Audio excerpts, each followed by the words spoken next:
Pengamat politik yang juga Direktur Indobarometer, Muhammad Qodari menyoroti manuver baru-baru ini yang dilakukan oleh Partai Nasdem. Dirinya mencium adanya misi tersendiri dari partai tersebut saat mereka bersilaturahmi dengan Partai Gerindra dan Partai Kebangkitan Bangsa, PKB. Menurutnya, Surya Paloh sedang mencari skenario lain seperti koalisi alternatif demi meraih kemenangan di Pilpres 2024.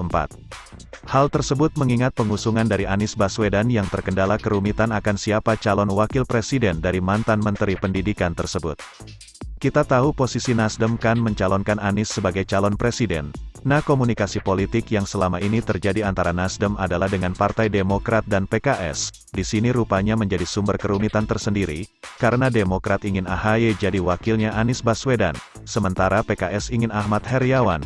Jelas Qodari kepada wartawan, Jumat, tanggal 27 Januari tahun 2023.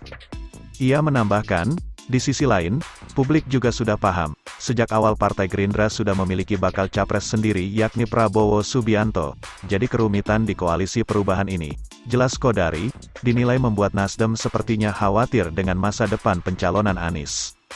Diakui Qodari, memang sejak awal Anies sendiri pun juga sudah berkomunikasi dengan Partai Demokrat, misalnya dengan kunjungan ke petinggi Demokrat gitu, termasuk juga pertemuan Anies ke PKS, namun semua tahu, bahwa koalisi perubahan ini baru bisa mengajukan calon presiden, bila memenuhi persyaratan Undang-Undang Presidensial Threshold 20%, yakni bila 3 partai politik bersepakat, namun faktanya hingga saat ini belum terjadi kesepakatan itu.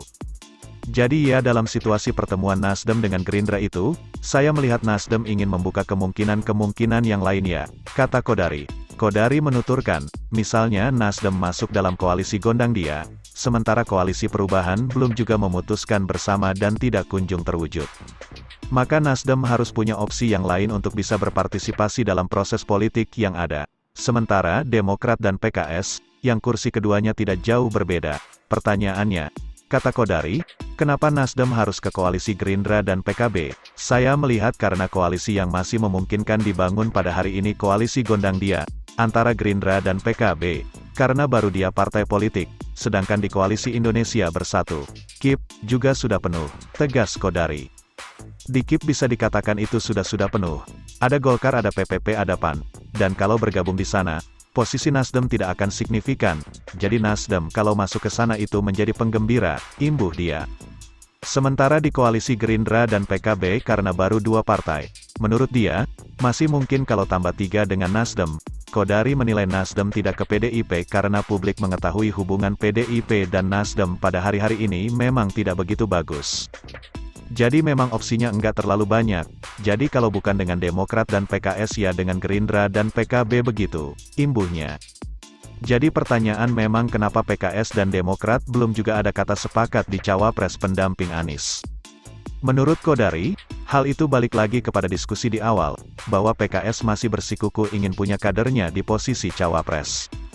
Sementara Demokrat juga ingin mengajukan cawapres yakni AHY. Qodari menilai kalau akhirnya tidak ada kata sepakat, bisa jadi di internal PKS juga ada yang melakukan manuver dan gerak sendiri, mencari kemungkinan-kemungkinan lain di luar koalisi perubahan. Misalnya, PKS punya opsi capres yang lain ya di luar Anies Baswedan. Terangnya, jadi bagaimana menurut Anda? Republika.com